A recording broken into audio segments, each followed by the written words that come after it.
전편에 이어서 이야기해 볼게요. 파혼을 마무리하기 위해서 저는 신부 측에게 위로금 명목으로 5,000불을 주었기 때문에 저는 이대로 계약 종료를 하길 원했으나 신랑은 다시 진행을 해달라고 했습니다. 사실 부모님의 빚이 있다고 해서 파혼 이유에 해당되지는 않습니다. 물론 우리 집에 빚이 600이 있으니 너가 갚아줘 라고 했다면 모르겠지만 그런 게 아닌 이상 그냥 집에 빚이 있다는 이유만으로 파혼하겠다고 하셔서 정리를 해드렸으니 다시 진행하시게 되면 실비 진행을 해드리겠습니다 라고 말씀드렸습니다. 이건 계약서에 있던 내용이었어요. 신부의 기책사유가 아닌, 즉 애인이 있거나 3일 이상 연락이 안 되거나 신부의 일방적인 파혼 요구가 아닌 이상은 재진행 시 실비 진행을 한다라고 되어 있었습니다. 물론 신부의 귀책사유일 때는 회사에서 재진행을 해드리는 게 맞습니다. 하지만 이번 파혼 사유는 신부의 귀책사유라기보다는 신랑의 요구에 의한 파혼이기 때문에, 그리고 제가 처음 진행할 때 신부의 집에 빚이 얼마가 있는지를 물어보지 않은 걸 인정하기에 실비 진행해 드리겠습니다 라고 말씀드리고 있는 거죠. 여기서 실비라 하면 항공권, 호텔 숙식비, 신부의 용돈, 부모님께 드리는 차비 등등을 이야기합니다. 말 그대로 업체에 이윤이 없는, 정말로 실제로 들어가는 비용을 내고 다시 진행해 드리는 겁니다. 근데 갑자기 신랑분의 목소리가 커지며 이게 왜 신부의 귀책사유가 아니냐, 빚이 있었는데 나에게 말을 안 했지 않냐, 그건 신부의 귀책사유가 맞지 않냐 라고 하는 겁니다. 그래서 제가 신랑님은 빚이 없으신가요? 그거 신부에게 말했나요? 나 얼마만큼의 빚이 있다고? 참고로 이 신랑분은 중장비 3대를 현장에 투입하는 직업입니다. 중장비 3대 모두 할부로 구입하고 월 700 정도의 할부금이 나간다고 했습니다. 솔직히 우리나라에서 우리 나이 또래 사회생활을 하는 사람 중에 빚 600만 원 정도 없는 사람이 과연 몇이나 되겠습니까?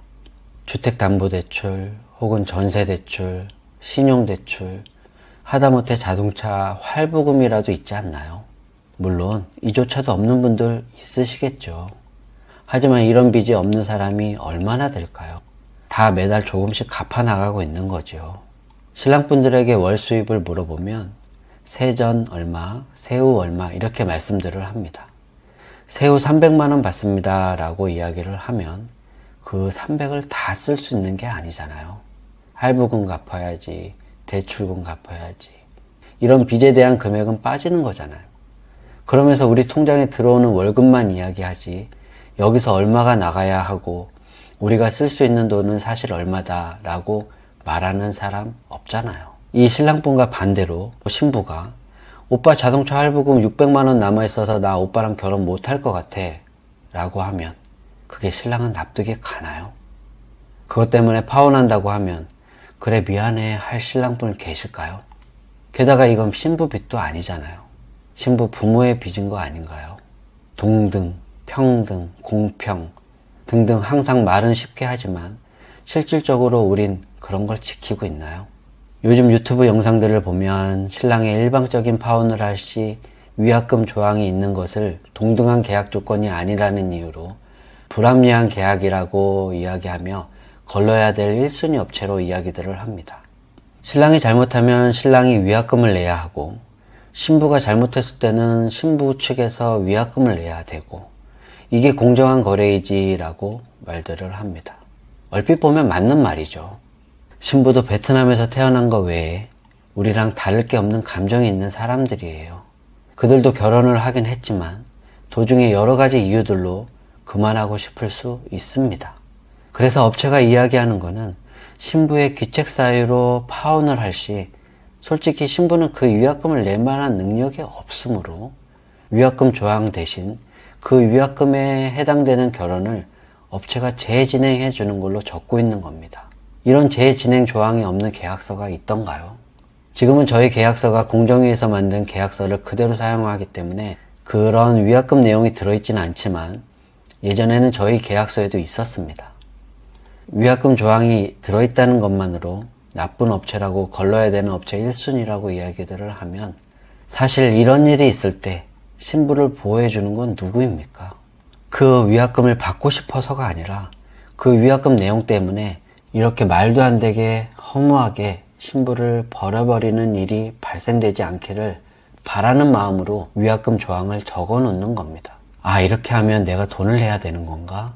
한 번쯤은 생각해 볼 수 있게끔. 우리나라 국제 결혼하신 분들 중에서 이 위약금 낸 신랑분이 몇이나 있겠습니까?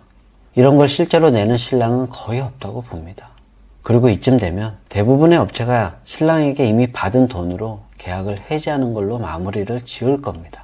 저는 10몇 년 동안 진행하면서 그 위약금이라는 내용으로 단 1원도 받아본 적이 없습니다.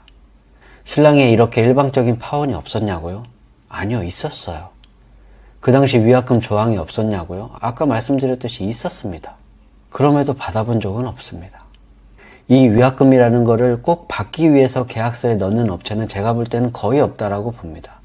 수많은 업체가 이 내용이 있더라도 신랑한테 이 금액을 청구할 수 없다는 걸 업체는 알고 있습니다.